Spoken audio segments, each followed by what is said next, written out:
I'd like to just let you know I really appreciate the opportunity to share some time with you again. Why don't you give Lenore a round of applause, please? Very beautiful personality.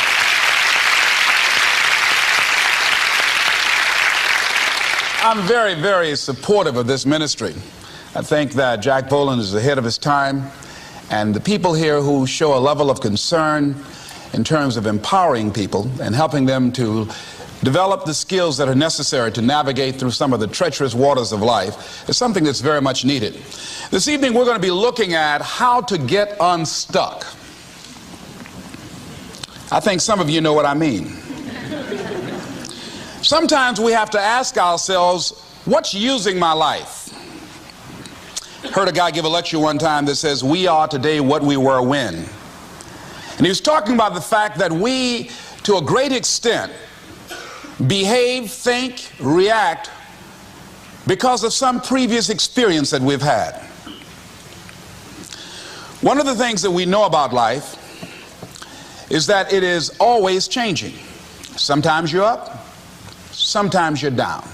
Sometimes things go real well, and sometimes they don't. Sometimes you're happy, and sometimes you're sad. Now that's that thing called life. And when we begin to understand and know that, accepting that reality that we will never ever have things just on an even keel all the time, that you're going to have some ups and you're going to have some downs, but during those down moments, that's where the growth takes place. That's where the work is. See, anybody can feel good when they have their health, their bills are paid, they have happy relationships, the children are acting normal, business is successful. Anybody could be positive then. Anybody can have a larger vision then. Anybody can have faith under those kinds of circumstances. Am I correct? Yes. See, but the real challenge of growth, mentally, emotionally, and spiritually, comes when you get knocked down. Somebody said that adversity introduces a man to himself or a woman. How you handle it, that's where the growth takes place. When I was facing some challenges, I had a guy say something to me, and I suggest this is one of the first things that you want to do when you're facing a challenge. You want to get unstuck. Evaluate where you are. Look at it. Assess yourself. Assess yourself and assess the situation. What brought you there? What role did you play?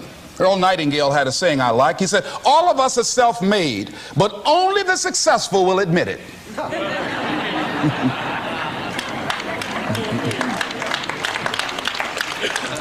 What has brought you to this point? What did you learn from it? Are you learning anything, or are you doing it over and over and over again? Somebody said that insanity is doing the same thing in the same way, expecting a different outcome. Are you going through it, or are you growing through it? Are you bigger and better because of it? Because it's not going to leave you until you grow through it. I was going through a major challenge in my life that was wearing me out, that was using me. And one of my students told me in a class that I was teaching, Lessons in Truth, she said, Les, until you handle it with grace, it will stay in your face. And it stayed there a long time. The challenges of life. How do we get stuck? A friend of mine went through a divorce. My best friend. He had a wife that did not love him as much as he loved her. It was his first real true love.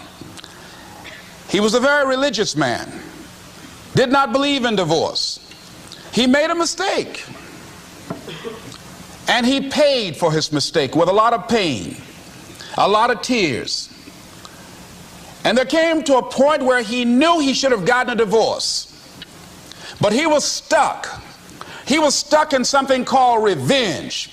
He said, she's made me so miserable, I'm going to pay her back. He was stuck. And he stayed in there longer than he should have because it began to attack him. It began to affect him psychologically. And as a result of that, when he eventually did get a divorce, he took that same attitude to other relationships, looking for something to go wrong. He was burned so badly, he did not want to risk pain again. He was going in relationships trying to avoid pain. When it became too close, he would do something to make sure the relationship did not work. He would always try and find something wrong with the person, because there are no perfect people. So if you look for it, you can find it.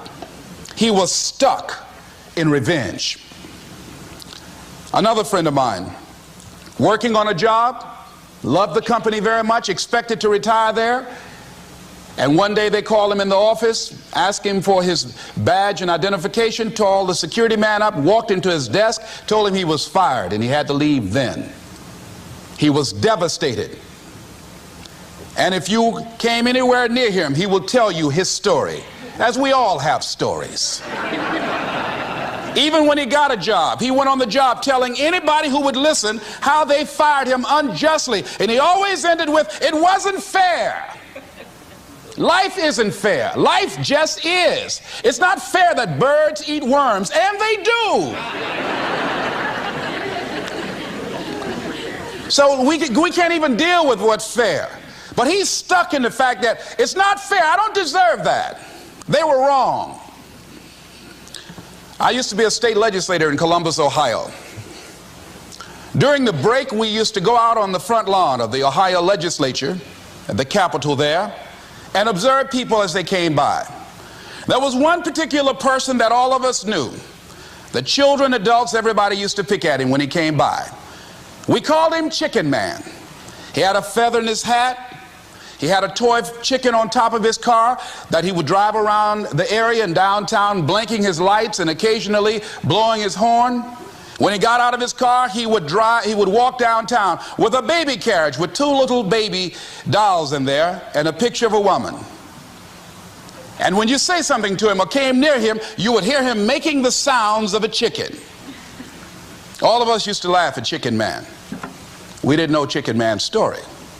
Chicken Man woke up one morning around 3 a.m. and his house was on fire.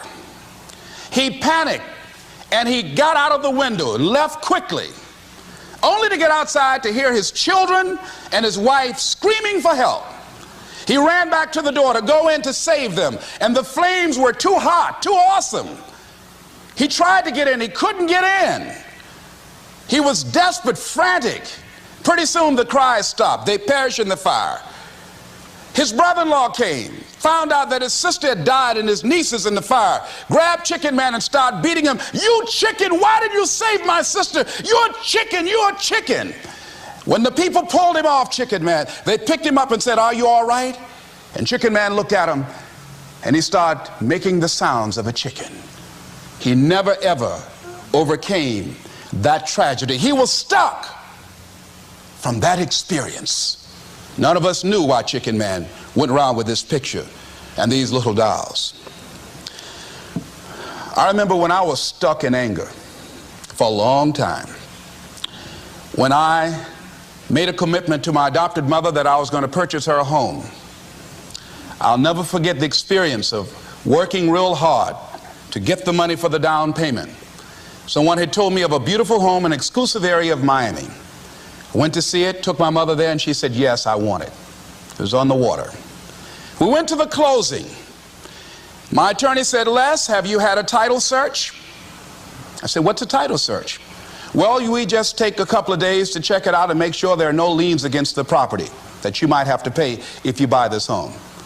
The guy who was there selling me the house, he said, "Listen," he said, "the only reason that I'm selling you this house and selling it at a loss is because I admire the fact that you want to purchase this house for your mother.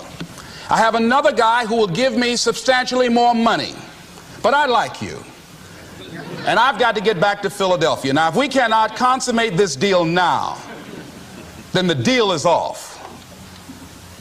I said, "There are no liens against the property?" He says, "No, of course not."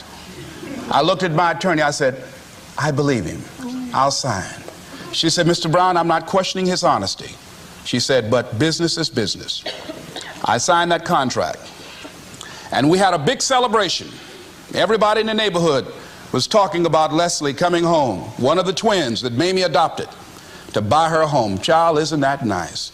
God is going to bless him. A few weeks later, I received a letter, a registered letter, indicating that the house was going up for sheriff's sale on the courthouse steps. A man had filed a $12,000 lien against the property because the previous owner owed him that money. And if I did not come up with $12,000 in 30 days, he was going to sell the house to the highest bidder. I called this man and said, "Mister, my name is Les Brown. I purchased this house. I had nothing to do with your prior bill. He said, "That's not my problem." He said, "You should have had a title search." I said, "Can you give me time?" I said, "My mother is an older lady. She has a bad heart." And I said, "Please," I said, "if you just give me the time, I don't know how I'm going to do it with the house note and everything else, but I think I can pay you at least $2,000 a month, and within 6 months, somehow I will pay you your money." He said, "No, I want it all in 30 days or you get out." I did everything I could, racked my mind thinking about how I could get $12,000 because I took everything I could to get the money just for the down payment and the closing.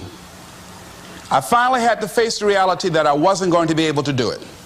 I was up around 2 o'clock in the morning, walking back and forth, thinking, how was I going to tell my mother this? My children were there in the room sleeping all night long.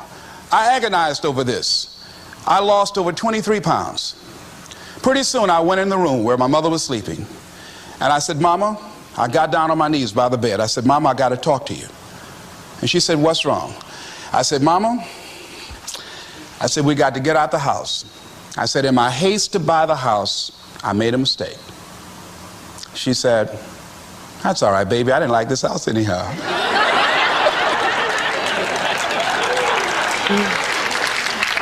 I said, "Mama, you told me you loved it.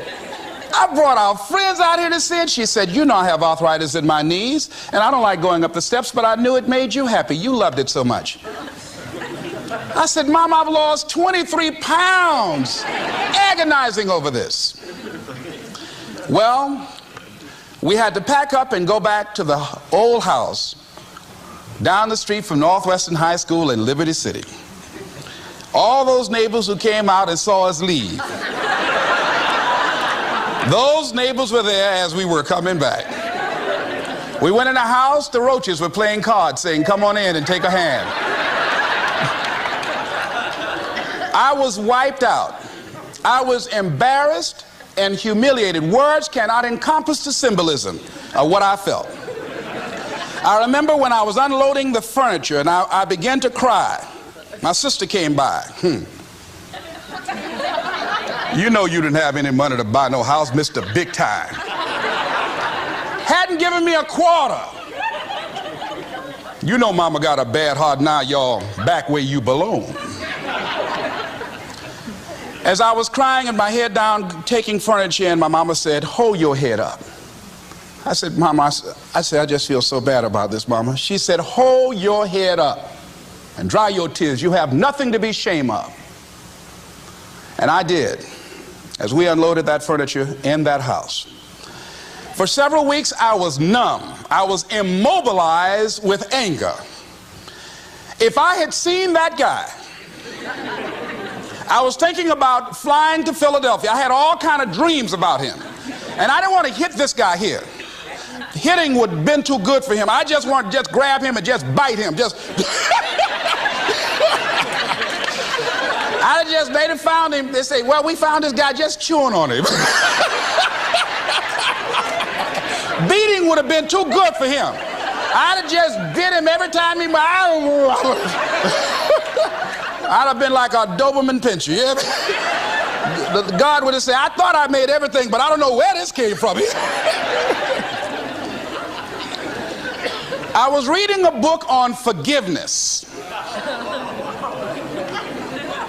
And they had a line in there that says, "Forgive and grow." I had to let that luggage go. You see, your mind is, you know, when you go into a service station to get gas, you don't go in there and just start pumping. When you push the lever up, it clears the previous bill. By the same token, if you want to begin to move, you've got to clear your mind of all the unnecessary luggage and baggage that's weighing us down. I couldn't move, I couldn't think about what am I going to do to get out of this situation, because I was so concerned about what happened and what he did to me and how bad it was. I was so stuck in that I couldn't even focus on what I should have done. Feeling sorry for myself and angry, and none of that was taking me anywhere. So pretty soon I learned through effort, made a conscious, deliberate, determined effort. I had to let it go. I had to forgive it. Let it go and begin to focus on developing myself. And I say to you, you're going to have people to do things to you. Things are going to happen to you. And the most important thing to do is to harness your will and let it go and move so you can grow, so you can get on with your life. It doesn't matter about what happens to you. What matters is, what are you going to do about it? Amen. What are you going to do now, Les? Huh? How long are you going to tell everybody at the bus stop and anybody who would stand and listen to you? How long are you going to repeat the same thing over and over and over and over and over again? How many times do we have to hear that? Don't go around telling people what your story is. Everybody has a story. 80% don't care and 20% glad it's you.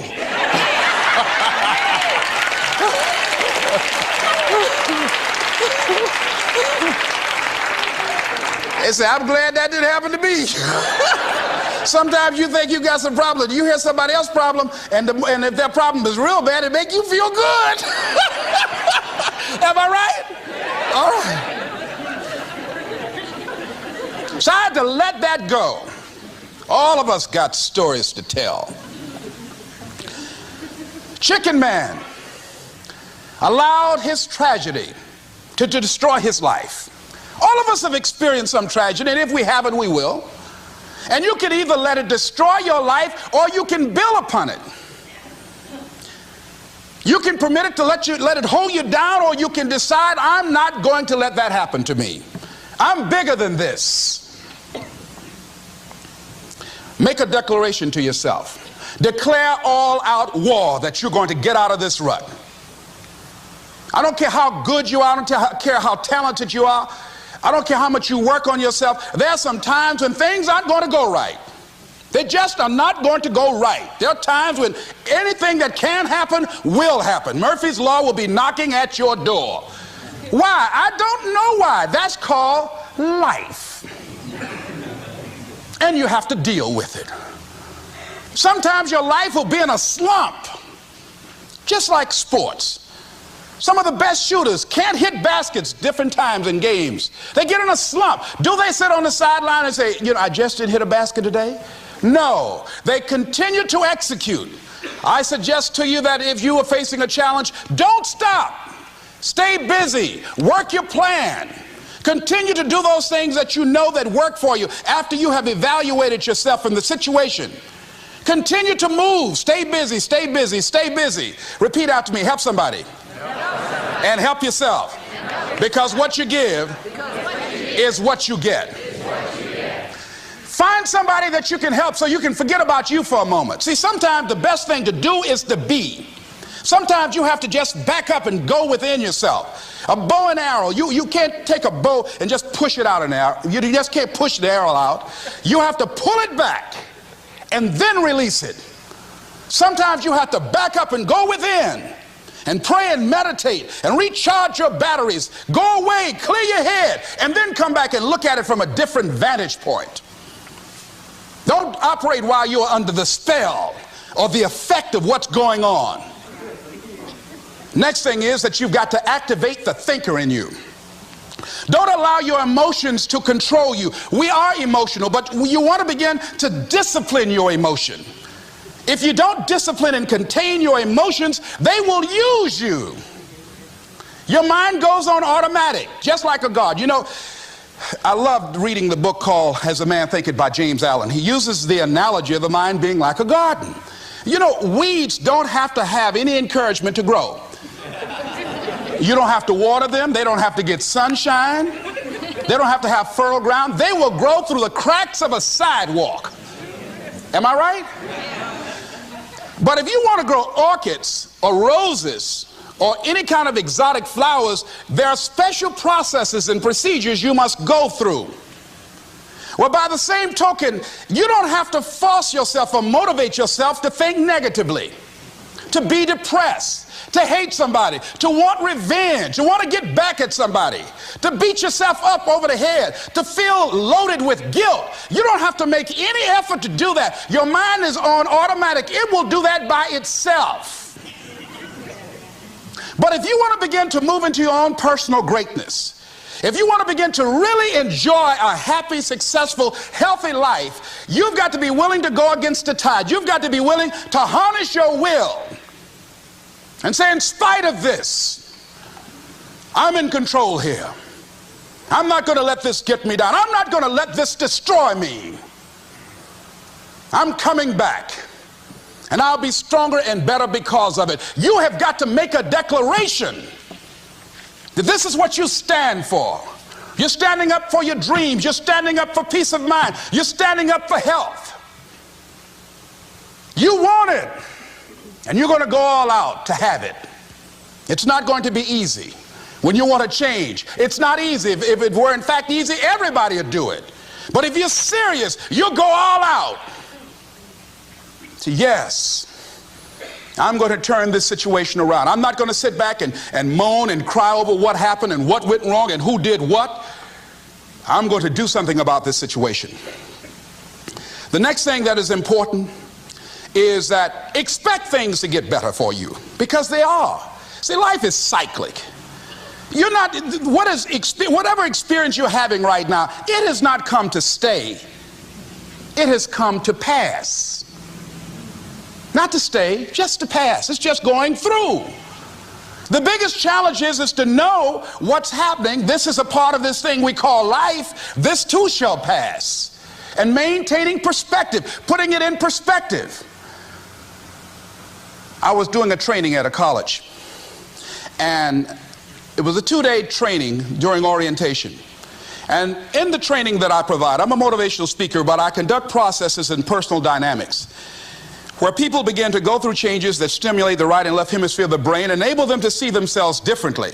I conducted this particular simulation with these young kids, 17 and 18 years of age, so that they would begin to see how they make decisions or how they would survive in this particular simulation process we gave them. We had them to do it individually and then collectively. Over 30% of them wrote down as their first option, in order to survive, they would commit suicide. First thing they wrote down. Suicide among young people has increased 300%. Over 5,000 will successfully take their lives this year. Why? Why did they do that? I said, I was so shocked. I said, what do you mean? Well, at least we would not suffer. And then they had the nerve to write down all of the other things they were going to do after they committed suicide. I said, listen, Kadumbo.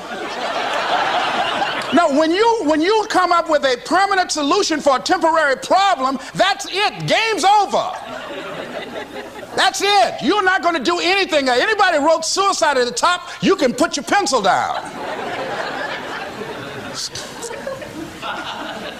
See, a lot of us, because of our limited vision of ourselves, a lot of us who begin to focus on problems and enable them to overwhelm us, we begin to think that we have no options. We begin to believe that there's no way out. Repeat after me, there's always a way. Where there's a will, there's a way. Shake somebody's hand on your right and left and say, I'm unstoppable.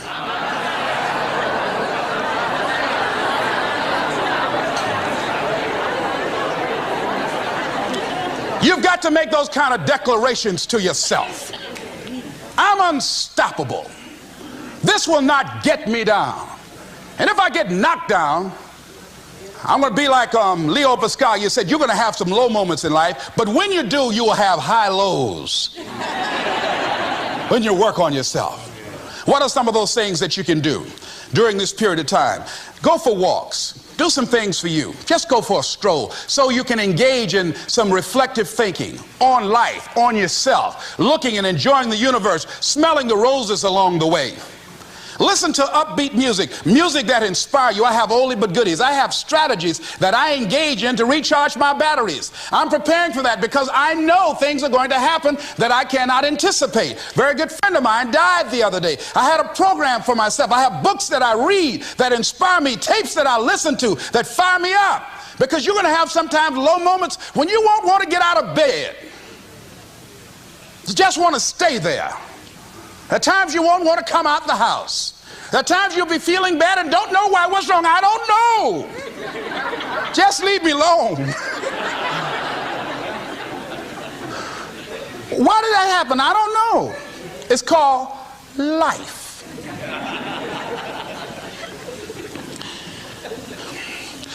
The other thing is, take full responsibility for your life. Accept where you are and the responsibility that you're going to take yourself where you want to go. Someone said we have two primary choices in life. We can either accept conditions as they exist, or we can take the responsibility to change them. See, a lot of people want to exempt themselves from taking responsibility. All they want to do is talk about the problem.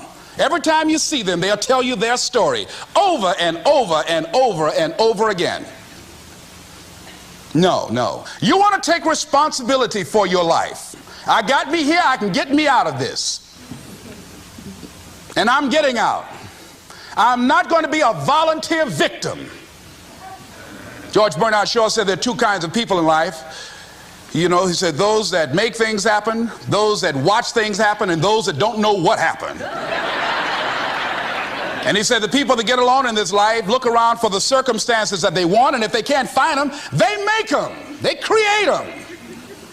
So part of beginning to get unstuck, you've got to decide that the behavior pattern that you have adopted doesn't work for you. You've got to change your strategies, and changing your strategy means reinventing your life. Recreating you, and you have the power to do that. You can decide that you're going to change, that you're not going to be a wimp. You can decide that you're going to stand up to life. You can decide that I'm going to live each day as if it were my last. You have the power to make that decision. You can decide I'm going to work on myself and develop myself. I'm going to empower me. And all of these things that are happening to me right now, they're just temporary inconveniences. They're not stronger than I am. I'm in charge here. Next thing is, separate what you do from who you are. That's what the guilt trap is about. See, a lot of folk won't let you forget what you used to do or what you have done, what mistakes you've made. All of us have made some mistakes in life.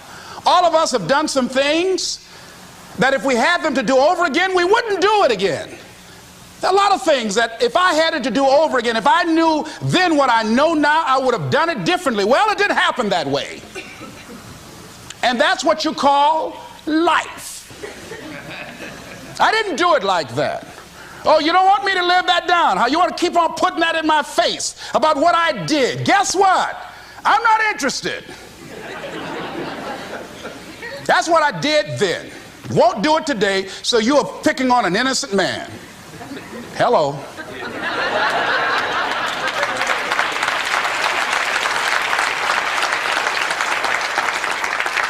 So as you're in the process of reinventing your life, write a description of the kind of person that you want to be. What are the things that you must overcome? What qualities about your personality you know that you're going to have to change because those particular characteristics are liabilities to you? What are your assets? What are your strong points? Look at and evaluating yourself to make that determination. Other thing is that in order to get out of a rut, we need some coaching. Find some trusted critics. People that you know care about you and love you. So there's some things that keeps us from growing and getting out of ruts. Number one, we identify with feedback. We take it personal when someone wants to give us some feedback on where we are falling short and tell us about our blind spots. We want to have everything being positive about us. We're not perfect. It hurts. I have a friend who's a trusted critic. I don't like him, but I love him. He doesn't tell me the things I want to hear. He tells me what I need to hear so I can grow. It hurts. It hurts when he put me on the hot seat. I can't stand it. But that's the only way that I can grow. And I'm glad that he loves me enough to risk our friendship to tell me what I need to hear, not what I want to hear. Get a support group, somebody that you can talk to. People who perhaps might have a similar problem. Support groups are very powerful, that you can share some of the challenges that you're going through. And it might be a situation where one person can give you an idea of how they handle that situation and create an opening for you. Begin to stimulate some possibilities in your mind on how you can resolve the problem. We can't grow by ourselves. As I mentioned before, we grow from people and projects. The other thing is about life, when things happen to you, when you permit things to use you, you can't change the past, but you can interpret. You can reinterpret how you see it. For years, I was going around with a heavy load on my shoulders, feeling bad because I was adopted, doing interviews for adoption agencies and foster homes. And I was on television once, and I told these people in this particular interview that I was giving away my twin brother and I when we were 6 weeks of age. A friend of mine, fortunately, was listening to the program. And she said, Les, I'd like to have lunch with you. And so I went over to see her. She said, when a woman carries a baby for 9 months, feeling that life movement in her, it's automatic and natural for her to learn to love that baby, to expect it to come here when she bears the pain to bring it into the world. Your mother, Mamie Brown, when she came in to adopt you guys, she didn't go through that process. She looked at whoever your biological mother was and said, I'll take him. You weren't given away less. You were chosen with love.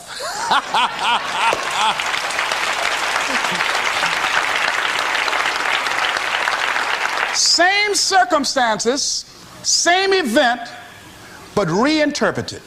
An interpretation that empowers me. Am I making sense to you? Yeah. So when you begin to look at your past, give an interpretation that empowers you.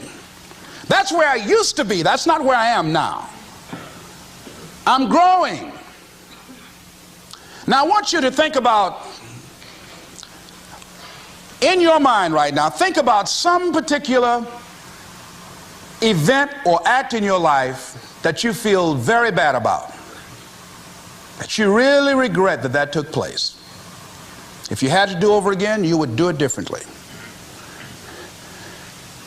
With that there, I want you to see yourself in your mind's eye and say to yourself, I love myself unconditionally, and I forgive myself. If I knew better, I would have done better. I want you to think about somebody that caused you some pain, caused you some disappointment, somebody that you don't like. Let me tell you something about the mind, how it uses you. Tell you something super stupid that I used to do. Do you know for years I hated my mother and my father, whoever they were, because they gave me away, as I thought at that point in time? And guess what? I didn't have any faces for the hatred because I never saw either one of them. And I said, I hate them for that. And then once I forgave them and said, it's okay, had they not given me away, I would have never been blessed to have the mother that I have, who to me is the greatest mother in the world.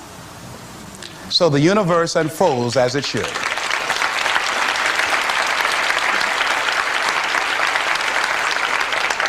But when I went through this process, saying forgive them, I remember in my mind as I was trying to picture these people, I had two individuals in my mind standing there with no faces because I didn't know how they look. But I released that. I let that luggage go. Think about somebody that you've hurt, somebody that you've disappointed, either deliberately or inadvertently, or someone that has hurt you deliberately or inadvertently. Think about them. Somebody that you really, when you think about them, the room turns red. Look at them in your mind's eye and say, I forgive you.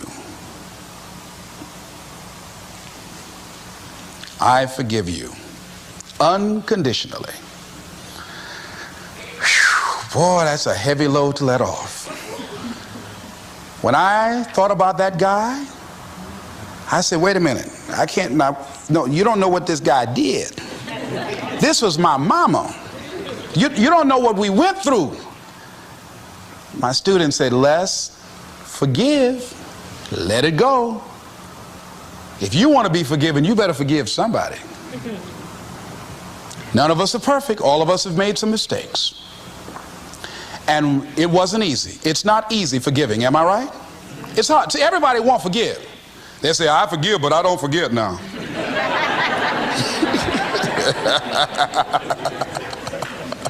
Let it go so you can grow. Let's get a little demonstration here. Throw it up on this side here, right? Demonstrate it like this. Let's go. I throw away negative thoughts. Revenge. Guilt. Anything that's been holding me back. Now with that right hand, let's bring something in. I bring in love. Peace of mind. Good relationships. Whole lot of money.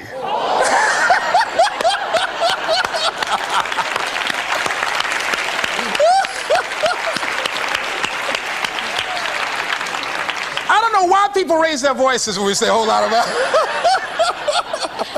I mean, they get serious too, you know what I mean? And usually people don't use one hand, they use two hands. And try to borrow somebody else's hand, you know?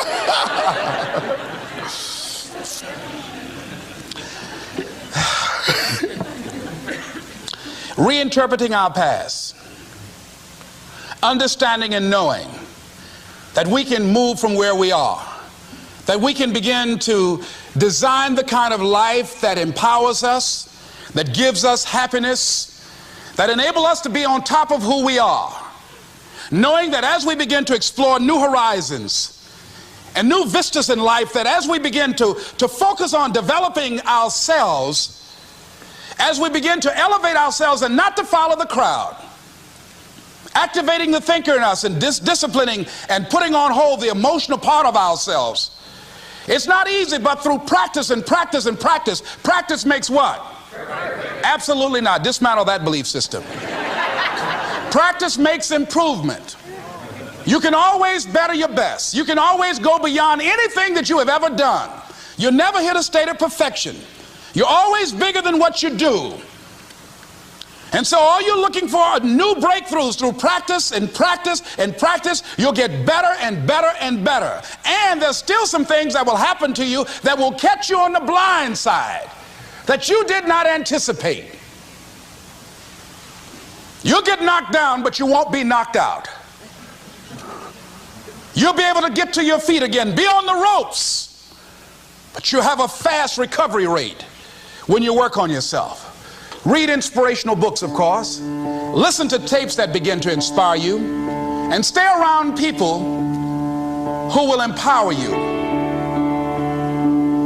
People that will help you feel good about who you are as you're in the process of transforming your life.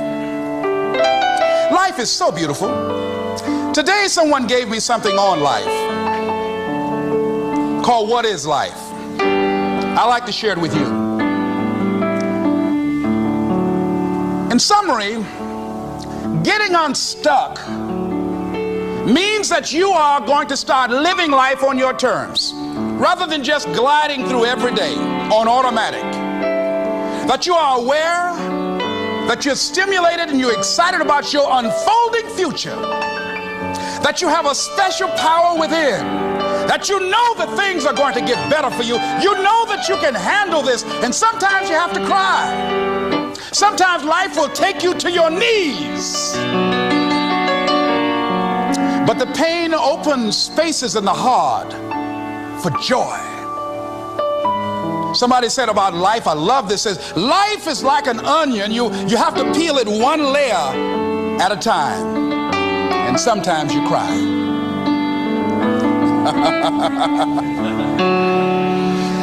This author said about life, life is a challenge. Meet it. Life is a gift. Accept it. Life is an adventure. Dare it. Life is a sorrow. Overcome it. Life is a tragedy. Face it.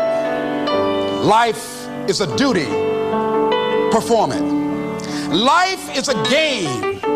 Play it. Life is a mystery. Unfold it. Life is a song. Sing it. Life is an opportunity. Take it. Life is a journey. Complete it. Life is a promise. Fulfill it. Life is a beauty. Praise it. Life is a struggle. Fight it. Life is a goal. Achieve it. Life is a puzzle. Solve it. Isn't that beautiful? I love that.